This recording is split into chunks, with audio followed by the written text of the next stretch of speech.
नमस्कार, कशिश न्यूज के फिर न्यूज रूम लाइव में आप सभी का बहुत बहुत स्वागत है। मैं राहुल ओझा आपके साथ। सबसे पहले आज न्यूज रूम लाइव में बात करते हैं गुपचुप पॉलिटिक्स की। जी हम बात कर रहे हैं तेज प्रताप यादव की, और तेज प्रताप यादव को लेकर के लगातार ये चर्चा चल रही थी कि 17 अक्टूबर से जो चुनाव प्रचार प्रसार है वो उपचुनाव के लिए करेंगे। लेकिन इससे पहले कि अगर घटनाक्रमों की बात करें तो तारापुर से संजय यादव निर्दलीय उम्मीदवार उतरे, लेकिन जो डोरे हैं वो तेजस्वी ने डालने उन पर शुरू कर दिए और लिहाजा उनको आरजेडी में शामिल करा लिया गया और तेज प्रताप यादव को बड़ा झटका दिया गया। इसलिए शायद अब कदम कदम फूंक कर आगे बढ़ते हुए अब तेज प्रताप यादव नजर आ रहे हैं। जब उनसे सवाल पूछा मीडिया ने कि क्या आप चुनाव प्रचार के लिए जा रहे हैं, किसके लिए प्रचार करेंगे, तो इन तमाम चीजों को लेकर के वो पत्ते खोलते हुए फिलहाल नजर नहीं आ रहे हैं। उनका जो बयान सामने आया है सबसे पहले वो सुनाते हैं। चर्चा है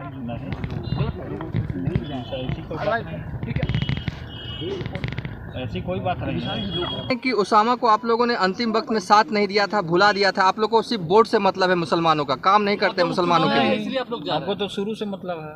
उसामा से तो लगातार मेरी बातचीत होती रहती थी। उसामा से तो मेरी लगातार बातचीत होती रहती थी और हम लोगों ने उनको दुख के घड़ी में भी हम लोगों ने मदद करने का काम किया। ऐसी बात नहीं। तेजस्वी ने आपको बधाई दी थी, आपने जो यात्रा निकाला था, पद यात्रा। शुभकामना देकर कहा कि बहुत अच्छा कर रहे हैं, शुभकामना भी है, बधाई भी। नहीं, अच्छी बात है, उनको भी आशीर्वाद है, मुख्यमंत्री बने अपने। तो तेज प्रताप यादव का हमने बयान आपको सुनवाया। किसी भी तरीके से पत्ते खोलते हुए नजर नहीं आ रहे हैं किसके लिए प्रचार करेंगे, किस पार्टी के लिए, किस प्रत्याशी के लिए। लेकिन चर्चाएं लगातार इस बात को लेकर के हो रही है कि कुशेश्वर स्थान हो जाएंगे। निर्दलीय प्रत्याशी को वो लगातार देख रहे हैं कि जिनसे बातचीत बनेगी उनके लिए वो प्रचार प्रसार करेंगे। और कहीं ना कहीं कह सकते हैं कुशेश्वर स्थान की बात करें तो गणेश भारती सदा वहां से उम्मीदवार बनाए गए हैं, आरक्षित सीट है यह। और ऐसे में अब देखना होगा किस तरीके से तेज प्रताप जो अगला कदम है वो उठाते हैं। लेकिन इस पर कुछ भी बोलते हुए, अभी बचते हुए वो नजर आ रहे हैं। शायद वो पत्ते अभी नहीं खोलना चाह रहे हैं, क्योंकि अगर वो पत्ते खोलेंगे तो इसको लेकर के उसका जो काट है वो शायद तेजस्वी निकाल लें। तो इन तमाम चीजों को लेकर के बहुत बच कर जो बयान है वो उन्होंने दिया है। इस बयान के मायने क्या है, अशोक मिश्रा जी ब्यूरो चीफ हमारे साथ जुड़ेंगे, उनसे समझने की कोशिश करेंगे। अशोक जी, लगातार इस बात की चर्चा हो रही है कुशेश्वर स्थान जाएंगे, 17 तारीख से प्रत्याशियों के लिए वो प्रचार प्रसार करेंगे, लेकिन खुलकर बातें अब तक सामने नहीं आ रही। और इस बात को खुद तेज प्रताप यादव जो है वो मीडिया के सामने रखते हुए नजर नहीं आ रहे कि क्या कुछ वो करने वाले हैं। बिल्कुल, देखिए आज तेज प्रताप ने एक बयान दिया है और उन्होंने कहा कि ये जो मीडिया में खबरें चल रही हैं या जो कयास लगाए जा रहे हैं कि 17 अक्टूबर से हम चुनाव प्रचार में जाएंगे, ऐसी कोई बात नहीं है। लेकिन आखिर ये सवाल उठा क्यों? आपने जब खुद अभी अपने दर्शकों को बताया कि तेज प्रताप यादव ने अपने छात्र विंग के एक बड़े नेता संजय यादव को चुनाव मैदान में खड़ा किया था तारापुर में, और वहाँ रातों रात तेजस्वी ने ऑपरेशन संजय चलाया, या यूँ कहिए कि ऑपरेशन तेज प्रताप चलाया, और सुरेंद्र यादव जो विधायक हैं और जहानाबाद से जो लोकसभा क्षेत्र से उम्मीदवार थे उनको लगाया और संजय यादव को रातों रात अपनी पार्टी में शामिल कर लिया। यानी कि तेज प्रताप से तोड़ करके शामिल करा लिया और नॉमिनेशन संजय यादव ने आरजेडी प्रत्याशी अरुण कुमार शाह के समर्थन में वापस ले लिया। उसके बाद से ये कयास लगाए जा रहे थे और राजनीतिक हलकों में ये चर्चा थी कि तेजस्वी ने तेज प्रताप को मत दे दी है। अब तेज प्रताप तेजस्वी को मत देने के लिए बेचैन है और निश्चित रूप से वो बड़े भाई हैं, तो बड़े भाई ने भी पॉलिटिक्स सीखा है अपने परिवार से ही। तो ऐसी सूचना मिली थी, गुप्त सूचना, कि 17 अक्टूबर को तेज प्रताप यादव कुशेश्वर स्थान पहुंचेंगे। वहां भगवान भोलेनाथ की जो मंदिर है कुशेश्वर स्थान में, वहां वो पूजा अर्चना करेंगे और फिर अपने कैंडिडेट का ऐलान करेंगे। यानी कि जो निर्दलीय प्रत्याशियों ने अपना चुनाव पर्चा भरा है उसी में से किसी को उम्मीदवारी की वो घोषणा कर सकते हैं और उसके लिए वो चुनाव प्रचार करेंगे। तो तेज प्रताप यादव यानी कि एकाएक ये अपनी रणनीति का खुलासा 17 अक्टूबर को करेंगे। लेकिन मीडिया में ये खबरें आ गई हैं, तो ऐसी परिस्थिति में तेज प्रताप यादव ने ये सफाई दी है। लेकिन जो जानकारी है, हम लोगों को भी जो जानकारी है कि तेज प्रताप यादव अभी तक मन बनाए हुए हैं कि 17 अक्टूबर को कुशेश्वर स्थान जाएंगे।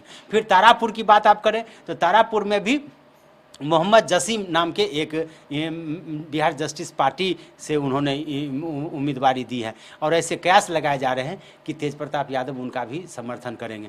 तो निश्चित रूप से आप कह सकते हैं कि तेज प्रताप यादव ने अभी अपना पत्ता खोला नहीं है और वो तेजस्वी यादव ने जिस तरह से तेज प्रताप यादव की घेरेबंदी की है, उनको मात देने की कोशिश की है, तेज प्रताप भी मानने वाले नहीं हैं और यही वजह है कि वो लगातार तेजस्वी को किस तरह से मत दिया जाए, और अपनी हैसियत वो दिखाना चाहते हैं, राजनीतिक हैसियत, कि बगैर उनके समर्थन के आरजेडी का उम्मीदवार नहीं जीत सकता है। तो ऐसी परिस्थिति में तेज प्रताप यादव 17 अक्टूबर को कुशेश्वर स्थान जाएंगे, उसके बाद वो तारापुर जाएंगे और अपने उम्मीदवार का खुलासा करेंगे। हालांकि आज जब मीडिया कर्मियों ने, हमारी कशिश की टीम ने भी जब उनसे पूछा है तो उन्होंने कहा कि नहीं, ऐसी कोई बात नहीं। लेकिन कहीं न कहीं अगर कह सकते हैं कि आग लगी है तभी धुआं उठा है, ऐसा नहीं है कि अपने मन से कोई खबरें चला नहीं सकता। क्या तेजस्वी की भी पैनी नजर होगी इनके कदमों पर? बिल्कुल, तेजस्वी भी आप कह सकते हैं कि इनके हर कदम पर उनकी पैनी नज़र है, और दोनों भाई के बीच तू डाल डाल और मैं पात पात की स्थिति है।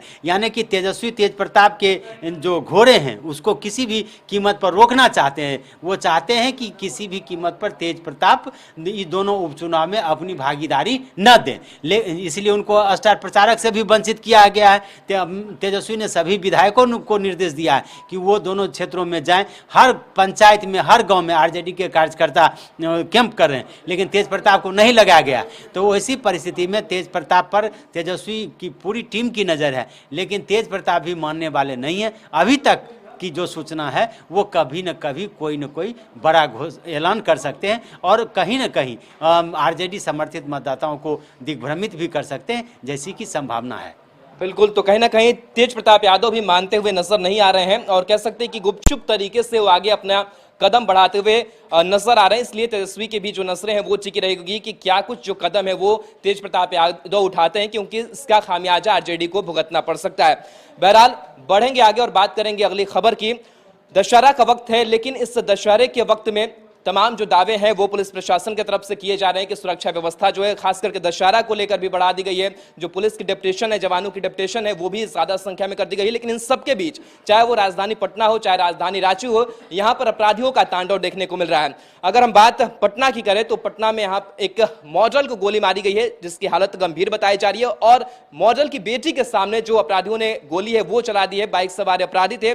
वहीं रांची की अगर बात करें तो दो तस्वीरें हम आपको स्क्रीन पर दिखा रहे हैं। रांची की अगर बात करें तो रातू थाना क्षेत्र है, वहां पर एक पेट्रोल पंप है और वहां पेट्रोल पंप कर्मी को गोली मारी गई है। और पूरी जो तस्वीर है वो कैद हुई कि किस तरीके से जो अपराधी है वो उस पेट्रोल पंप कर्मी के पास जाता है, उसका हाथ पकड़ता है और गोली चलाता है, और जो रुपयों से भरा बैग है वो उसे लेकर फरार हो जाता है। तो ये दो घटनाएं जो है वो सामने आई है। लेकिन सबसे पहले पटना की घटना की अगर बात करें तो मरगूब इस पर जुड़ेंगे, लेकिन उससे पहले बयान सामने आया है, वो सुनाते हैं। मंदिर से पूजा करके आ रही थी, और जैसे ही मेरी बेटी दरवाज़ा खोली और वो गाड़ी घुसाने लगी, उसी क्रम में पीछे से दो आदमी मोटरसाइकिल से आए और गोली मारकर निकल गए। तो हमने बयान सुना है कि किस तरीके से दो लोग बाइक पर सवार होकर आए और उन अपराधियों ने मॉडल को निशाना बनाया। हालांकि क्या कुछ पूरा मामला है समझने की कोशिश करेंगे कि इसके पीछे की कहानी क्या है, प्रेम प्रसंग वगैरह की भी जो बात है वो पुलिस कह रही है। मरगूब, एक तरफ लगातार दशहरा की सुरक्षा को लेकर के तमाम जो दावे हैं वो किए जा रहे हैं, और ऐसे में राजधानी पटना में इस तरीके की घटना को किस तरीके से देख रहे हैं? क्या पूरी घटनाक्रम सामने आई थी? देखिए, दावा करना तो पुलिसकर्मियों और पुलिस अधिकारियों का काम है, लेकिन जिस तरीके से कल ये घटना हुई है, जो इलाका है वो बिल्कुल पॉश इलाका है। उस इलाके में कई बड़े अधिकारी रहते हैं। वो रामनगरी सेक्टर 3 का इलाका है, और कई पुलिस के बड़े अधिकारी रहते हैं। पूर्व DIG IG का वहाँ घर है। ये महिला 7 बजे निकली थी अपनी बेटी को लेकर के आरती में। आरती से ये लौटी थी, और 8:20 पर जैसे ही अपने घर के पास पहुँची, वैसे ही इसकी बेटी जैसे घर के अंदर घुस रही थी, ये स्कूटी से अपने लेके आई थी, और स्कूटी जैसे इसने घर के अंदर प्रवेश करने का प्रयास किया, पहले से वहाँ 2 व्यक्ति खड़ा था जो हेलमेट पहने हुआ था, और उसने ताबड़तोड़ फायरिंग किया, जो महिला को गोली लगी। उसके बाद वो वहाँ से फरार हो गया। पुलिस पहुंची, पुलिस ने इलाके के CCTV फुटेज को खंगाला, कोई कुछ अभी तक हासिल नहीं हो पाया। उसके बाद महिला से जो कुछ पूछताछ की गई, चूँकि महिला कुछ बोल रही है, उसके पति से बातचीत हुई, तो पता ये चला कि आज से 15 दिन पहले एक निजी होटल में एक कार्यक्रम हुआ था, मिस बिहार ग्लोबल। उसमें इस महिला को पटना की सबसे खूबसूरत महिला का अवार्ड मिला था। पुलिस उस पूरे एंगल को जोड़ रही है। दूसरा, इस महिला का जो मोबाइल नंबर है, उस मोबाइल नंबर का कह सकते हैं कि CDR निकाला गया है।